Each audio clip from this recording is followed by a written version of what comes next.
เจ้าสุดหัวใจหากก็บ่ไหวดวงใจหากมันขอน้ำเป็นเกิดเดือนสีวันอย่าได้แบ่งสานประหารหักด้วยไม่ดี เ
ายดีท่านพ่อแม่พี่น้อง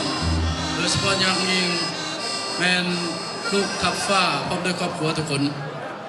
เป็นจังไดได้น้อการสนุนสลองการเรื่องล้วนมวลซึนสร้างสรรค์ความสามัคคีฮักแพงของพวกเขาผู้นี้พวกเขามีความมวลซึนพอสมควรบ่ถ้าว่าได้รับความมวลซึนขอให้ตบมือให้แด่โอ้ตัวเพ่งแองตัวอันนี้อายุแก่แล้วมันเท่าแล้วไม่บินดังหลายเรื่องไม่ได้ยินเสียงอย่างนี้นะไม่ต้องตกใจดอกงานยังไม่ทันเลิกเถื่อเอายุสิมวนซึนกันไปอยู่ข้าพเจ้าจะขอฝอยน้อยหนึ่งเพราะว่าไปสัมมนา10 กว่าปีหันเห็นไมโครโฟนนี่เห็นแล้วอยากจับระวางบ่ได้เย็นน้ำไอ้น้องเปิดมาท่านก็ยังมีรับเล็กน้อยอย่างอันน้องเซ่หรือว่าให้พี่ให้น้องฟังนอเมื่อนี้พวกเขามาพ่อเห็นหน้าเห็นตากันอยู่นี่ส่วนตัวข้าพเจ้าก็มีความดีใจเป็นอย่างยิ่งซึ่งได้มีโอกาสมาพบมาพ่อกับพี่กับน้องสวัสดิ์ยังยิ่งเพื่อนนายทหารอากาศของเราได้เกียรตินี่นอกนั้นข้าพเจ้ายังมีโอกาสได้พบพ่อมวลมูเพื่อนผู้เก่าผู้แก่ผู้ทรงคุณวุฒิหรือว่าผู้เคยได้ทุกข์ได้ยากน้ำกันคือกุลแน่นบุญทวีกุลแน่นลังสรรค์กุลแน่นประสบเขาก็นั่งขาวว่ากินเนี่ยนะผมก็เจ้าก็ได้มีโอกาสขอบใจนะพวกท่านหลายซึ่งอุตสาห์เสียสละเวลามารวมนะพวกข้าพเจ้าคุณแน่นบุญทันอยู่คนหนึ่งยังไม่เห็นน่ะต้องมาไปพ่อกันสักคนเด้อขอบใจนะพวกท่านหลายซึ่งได้เสียสละเวลามาสนับสนุนพวกเขาสั่งความสามัคคีฮักแพงน้ำเก่าอยู่ในนี่บ่มีแต่ทหารอากาศดอกผู้อื่นก็เป็นเพื่อนร่วมทุกข์ร่วมสุขน้ำกันมาคือกันนั้นแล้วตลอดทั้งพ่อแม่ประชาชนพี่น้องซึ่งพอได้เป็นทหารเป็นลูกเป็นดานเกิดมาใหญ่ลุ้นเมื่อนี้มารวมกับพวกเขาก็ดีอกดีใจและขอโอกาสนี้แสดงความขอบอกปัจจัยน้ำพีน้ำน้องมดสุขุสุขคนเวลาเขายังอีก3 ชั่วโมงเขาจะถึงมวลซึนต่อไปอีกข้าพเจ้าอยากขอถือโอกาสนี้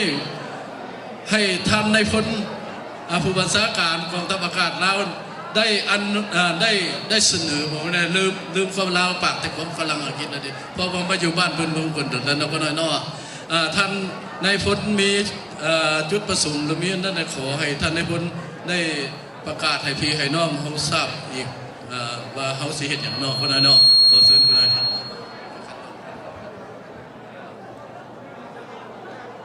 ในขั้นต่อไป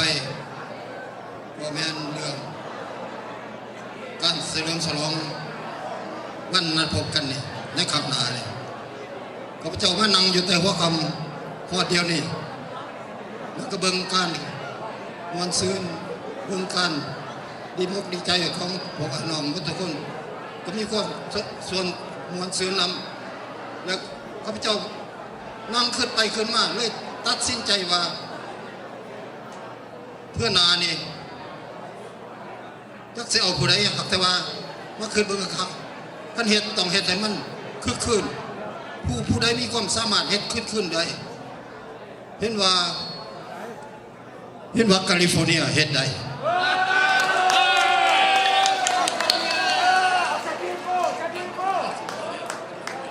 เพราะฉะนั้นจึงว่าอยากมอบพระราอันนี้ให้แคลิฟอร์เนียมารับเอาทุ่งสัญลักษณ์ของรียังไปรักษาไว้อีก